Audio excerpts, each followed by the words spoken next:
Hello बच्चों, आज हम पढ़ेंगे class 10 geography lesson number 4 agriculture. आज हम पढ़ेंगे इस चैप्टर की एक्सरसाइज। इससे पहले मैं आपको बताना चाहती हूँ कि अगर आपने इस चैप्टर में कोई भी दिक्कत है आपको, तो आप इससे पहले वाली वीडियो देखिएगा, उसमें मैंने एग्रीकल्चर को अच्छी तरीके से समझाया है। चलिए स्टार्ट करते हैं वीडियो को। Multiple choice question, which one of the following describe a system of agriculture where a single crop is grown on a large area. एक बड़े से एरिया में सिर्फ एक ही टाइप की क्रॉप्स को ग्रो करना आपका क्या कहलाता है plantation agriculture. Which one of the following is a rabi crop. इनमें से कौन सी है जो राबी क्रॉप है, तो कौन सी है, वो है gram. Which one of the following is a leguminous crop. इनमें से कौन सी है जो लेग्यूमिनस क्रॉप है। लेग्यूमिनस क्रॉप क्या होती है, जिसकी रूट में एक बैक्टीरिया पाया जाता है जिसे बोलते हैं राइजोबियम। अब राइजोबियम क्या करता है कि सॉइल की जो फर्टिलिटी है उसको इंक्रीज कर देता है, तो वो कौन सी है, वो है pulses. Answer the following question in 30 words. 30 words में आपको आंसर देने हैं। Name one important beverage crop and specify the geographical condition required for its growth. आपको एक कोई सी भी बिवरेज क्रॉप बतानी है, आप कोई सी भी बता सकते हैं। उसकी जोग्राफिकल कंडीशन मतलब कि क्या क्या कैसा क्लाइमेट चाहिए उसको ग्रो करने के लिए, ठीक है। तो हम पढ़ेंगे T is an important beverage crop. आपने देखा होगा कि भारत के बहुत सारे घरों में टी को पिया जाता है ना। काफ़ी पॉपुलेशन भारत की टी पसंद करती है। Grow in a tropical and सब ट्रॉपिकल क्लाइमेट। ये ट्रॉपिकल और सब ट्रॉपिकल क्लाइमेट में ग्रो की जाती है। ट्रॉपिकल क्लाइमेट क्या होता है, जैसे अर्थ है, इसके बीचों बीच में आपकी इक्वेटर पाई जाती है, तो 0 डिग्री से 10 डिग्री तक, है ना, नॉर्थ में भी और साउथ में भी, ये कहलाता है हमारा ट्रॉपिकल रीजन।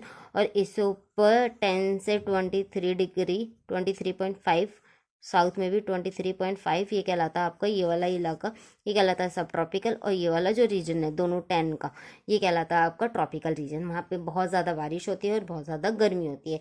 तो ऐसा ही कुछ क्लाइमेट टी को उगाने के लिए चाहिए होता है, ठीक है। तो यहीं ग्रो करते हैं। It require fertile well drain soil. अब यहाँ इसको चाहिए फर्टाइल सॉइल और वेल ड्रेन, मतलब बारिश तो ज़्यादा चाहिए इसे, लेकिन ज़्यादा गीलापन नहीं चाहिए। तो इसको कहाँ उगाया जाता है, पहाड़ों में उगाया जाता है, ताकि जो पानी है वो ड्रेनों के नीचे आ जाए, ठीक है। अच्छी सॉइल, ह्यूमस रिच सॉइल चाहिए इसको, और ऑर्गेनिक मैटर होने चाहिए। T bushes required warm and moist 210 frost free climate, frost free days, ठीक है, days climate and frequently shower in a less amount. मतलब कि टी को उगाने के लिए वार्म क्लाइमेट तो चाहिए, साथ में मॉइस्ट मतलब मिट्टी कैसी होनी चाहिए, हल्की गीली होनी चाहिए, ना तो ज़्यादा ड्राई होनी चाहिए और ना ही ज़्यादा सूखी होनी चाहिए। और 210 दिन ऐसे होने चाहिए जिसमें आपकी बिल्कुल ही मतलब बिल्कुल ही ठंड ना हो। और अच्छा क्लाइमेट, फ्रिक्वेंटली बारिश होनी चाहिए, पर लेस अमाउंट में, मतलब जो मिट्टी है उसको ज़्यादा पानी नहीं चाहिए, ठीक है। नेक्स्ट क्वेश्चन करते हैं। नेक्स्ट क्वेश्चन आपका, name one staple crop of India and region where it is produce. एक स्टेपल क्रॉप यानी कि जो सबसे ज़्यादा खाई जाती है भारत में, वो बताने हैं, और उसके रीजन बताने हैं कि ये कहाँ कहाँ पे ग्रो होती है, वही 30 वर्ड्स में बताने, ठीक है। तो सबसे ज़्यादा स्टेपल फूड क्या है भारत का, मेजोरिटी ऑफ जो पीपल है भारत में वो खाते हैं राइस, ठीक है। It grow in a plain of north and north eastern India, coastal region, deltaic region. मतलब कि ये नॉर्थ में जैसे कि आपका जम्मू कश्मीर, पंजाब, हरियाणा, नॉर्थ ईस्ट में आपका जैसे हो गया असम और मेघालय, और कोस्टल रीजन जैसे कि तमिलनाडु, कर्नाटका, है ना, और तेलंगाना, और डेल्टेटिक रीजन जैसे कि वेस्ट बंगाल। इन एरिया में क्या होता है, पानी ज़्यादा अमाउंट में होता है, तो यहाँ पे ये ग्रो कर लेते हैं। और जहाँ पे लेस अमाउंट में रेनफॉल होती है जैसे कि पंजाब और हरियाणा, वहाँ पे थ्रू इरीगेशन इसको ग्रो कर लिया जाता है, ठीक है। नेक्स्ट क्वेश्चन है आपका, enlist the various institutional reform program introduce by the government in the interest of farmer. मतलब कि क्या क्या इंस्टीट्यूशनल रिफॉर्म किए गए, क्या क्या प्रोग्राम चलाए गए ताकि फार्मर जो है उनको हेल्प मिल सके एग्रीकल्चर करने में। तो various institutional reform program introduce by the government, कई सारे चलाए गए। पहला क्या है आपका, provision for crop insurance against drought, flood, cyclone, fire, disease. यानी कि किसी भी कारण से अगर किसान की क्रॉप खराब हो जाती है, सूखे के कारण, फ्लड के कारण, साइक्लोन, फायर, डिसीज, किसी भी कारण से, तो उनको क्या, उन क्रॉप्स का क्या कर दिया जाता है, इंश्योरेंस, यानी कि खराब होने पे उनको मुआवजा दे दिया जाएगा। नेक्स्ट है आपका, स्टैब्लिश ऑफ ग्रामीण bank for providing loan facility. क्योंकि वो जब जमींदारों से लोन लेते थे तो उन्हें काफ़ी भारी मात्रा में रेट ऑफ इंटरेस्ट देना पड़ता था, है ना। यहाँ पे ग्रामीण बैंक की स्टैब्लिशमेंट कर दी गई ताकि लोअर रेट में क्या कर सकें, लोन प्रोवाइड कर सके, ताकि उनको मतलब पैसे आराम से मिल जाएं और ज़्यादा अच्छे अमाउंट में, मतलब वो अच्छी तरीके से क्रॉप्स को ग्रो कर सकें, ठीक है। इसके बाद आता है आपका किसान क्रेडिट कार्ड। अब क्रेडिट कार्ड का काम क्या होता है कि आप पहले शॉपिंग कर लो, बाद में उसको पे कर दो। तो सेम वही है कि किसान क्रेडिट कार्ड दे दिया गया है, उसमें आपको एक लिमिट दे दी गई कि 90,000 से 1 लाख तक के लिए आपको कोई चीज़ चाहिए तो आप इस कार्ड से ले लें, और जब आपकी फसल कट जाएगी तो उसके बाद आप क्या कर सकते हैं, उसके बाद आप पे कर सकते हैं, ठीक है।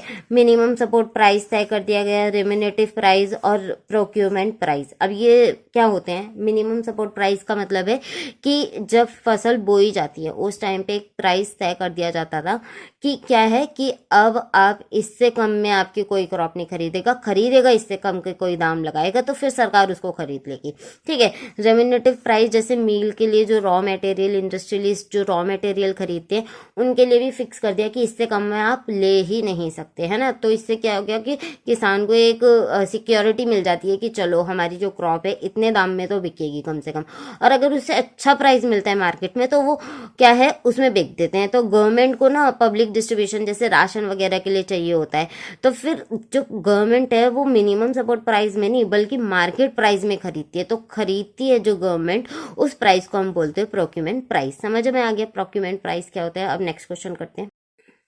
Answer the following question in the about 120 word, ठीक है। 120 वर्ड में लिखना है आपने। पहला क्वेश्चन आपका, suggest the initiative taken by the government to ensure the increase in agriculture production, कि एग्रीकल्चर प्रोडक्शन को किस तरीके से गवर्नमेंट ने क्या क्या इनिशिएटिव दिखाया एग्रीकल्चर प्रोडक्शन को बढ़ाने के लिए। तो क्या क्या करा, पहले तो करा उन्होंने कलेक्टिवाइजेशन। कलेक्टिवाइजेशन क्या होता है, जैसे कि 2 4 5 6 लोग हैं, उनके पास छोटी छोटी लैंड है, तो गवर्नमेंट ने कहा कि आप लोग क्या कर लो, सब मिलके, ये जो 5 लोग हैं इनको एक बड़ा लैंड प्रोवाइड कर दिया कि आप लोग सब मिलके इस पे क्रॉप्स ग्रो करो। जो आपका इससे क्या होगा, प्रोडक्शन ज्यादा होगा और जो प्रॉफिट है वो भी ज्यादा होगा, और आपस में सब बांट लेना। कंसोलिडेशन ऑफ होल्डिंग का क्या मतलब है कि एक किसान है, उसके पास लैंड तो है 4-5 लेकिन अलग अलग जगह पे है, तो सरकार ने क्या किया कि उसको एक बड़ा सा लैंड दे दिया और उसकी वो छोटी छोटी लैंड ले ली, तो कंसोलिडेट कर दिया लैंड को, मतलब मिला दिया, ठीक है। कॉर्पोरेशन किया, गवर्नमेंट ने सहयोग दिया। और एवोल्यूशन ऑफ जमींदारी, मतलब कि जो जमींदारी सिस्टम चल रहा था, जो जमींदार फालतू में टैक्स वगैरह लिया करते थे, उसको एबॉलिश यानी कि खत्म कर दिया। ये सारी प्रायोरिटी थी जब हमारा देश आजाद हुआ। उसके बाद land reform was the main focus of our first 5 year plan. हमारा 5 साल को जो प्लान था उसमें यही था कि सबसे पहले हम लैंड को रिफॉर्म करेंगे, जो लैंड की दिक्कतें हैं, क्योंकि लैंड तो सीमित है ना, और प्रोडक्शन हमें ज्यादा करना है, तो लैंड को रिफॉर्म करना सबसे पहले हमारी प्रायोरिटी थी फर्स्ट 5 ईयर में। उसके बाद 1960-1970 में ग्रीन रेवोल्यूशन आया based on the use of package technology. मतलब कि हम ग्रीन रेवोल्यूशन में क्या था कि मतलब उपज बढ़ाएंगे, लेकिन कैसे, टेक्नोलॉजी का इस्तेमाल करेंगे। टेक्नोलॉजी में आपका क्या क्या आता है, जैसे कि अच्छे सीड्स यूज करना, फर्टिलाइजर, पेस्टिसाइड्स यूज करना और अच्छी मशीनरी, टूल्स, इन सबको यूज करना है। तो ये सारा हमने गवर्नमेंट ने चलाया था 1960 से 1970। बेटा ये जैसे लैंड रिफॉर्म है, ग्रीन रेवोल्यूशन है, इनके कुछ डिसएडवांटेजेस भी थे, लेकिन इसमें नहीं पूछा गया है तो नहीं बताएंगे। अगर आपको जानना है तो आप इससे पहले वाली वीडियो में देखिएगा, उसमें पूरा डिस्क्रिप्शन दे रखा है, ठीक है। उसके बाद व्हाइट रेवोल्यूशन भी चलाया गया, ऑपरेशन फ्लड, यानी कि दूध की बाढ़ आ जाए, इतना दूध प्रोड्यूस करेंगे, तो उसके लिए क्या किया गया कि दूसरे देशों से हाई, मतलब वैसी जो ज्यादा प्रोड्यूस कर सके ऐसी ब्रीड वाली गाय भैंसों को लेके आया गया। उसके बाद 1980 से लेके 1990 तक अब दोनों ही टाइप के क्या, मतलब कि इंस्टीट्यूशनल रिफॉर्म भी किए गए और टेक्नोलॉजिकल रिफॉर्म भी किए गए। तो इसमें क्या था, वही आपने जो अभी पढ़ा कि प्रोविजन कर दिया गया कि इंश्योरेंस, क्रॉप की इंश्योरेंस कर दी गई, जैसे drought, flood, cyclone, fire, disease, इन सब से कोई भी दिक्कत होगी तो क्या कर देंगे, इंश्योरेंस कर दिया, मुआवजा मिल जाएगा। ग्रामीण बैंक की स्टैब्लिशमेंट कर दी, किसान क्रेडिट कार्ड दे दिए गए किसानों को, और साथ में special weather bulletin and agriculture program, मतलब कि किसानों को time to time radio television के थ्रू क्या करा जाएगा, वेदर के बारे में इंफॉर्मेशन देते रहेंगे, और एग्रीकल्चर प्रोग्राम की किस तरीके से किसानों को क्रॉप्स को ग्रो करना चाहिए, कैसे प्रोडक्शन हाई हो सकता है, कोई कीड़ा वगैरह लग जाए तो उससे बचने के क्या उपाय है, ये सारे प्रोग्राम टीवी और रेडियो पे चलाएगा। अब नेक्स्ट क्वेश्चन है आपका, describe the geographical condition required for the growth of the rice. अभी हमने राइस के बारे में थोड़ा सा पढ़ा था, अब ये पूरा का पूरा जोग्राफिकल कंडीशन पूछ रहा है 120 वर्ड्स में, तो उसी में बताएंगे। It is a staple food, आपको पता ही है कि ये क्या है, आपकी स्टेपल फूड है, सबसे ज़्यादा मेजोरिटी में भारत में यही खाया जाता है। अब इसके लिए कैसा टेम्परेचर चाहिए, इसके लिए चाहिए हाई टेम्परेचर अराउंड 25, मतलब अबव 25 डिग्री सेल्सियस, 25 से ज़्यादा ही होना चाहिए डिग्री सेल्सियस, ठीक है। हाई ह्यूमिडिटी होनी चाहिए और एनुअल रेनफॉल कितनी होनी चाहिए आपकी 100 डिग्री या उससे ज़्यादा, ठीक है। ये आपकी खरीफ क्रॉप है। In the area of less rainfall, जहाँ पे कम मात्रा में आपकी रेनफॉल होती है, वहाँ पे with the help of irrigation इसको ग्रो कर लिया जाता है, जैसे आपको पता ही है पंजाब और हरियाणा, ठीक है।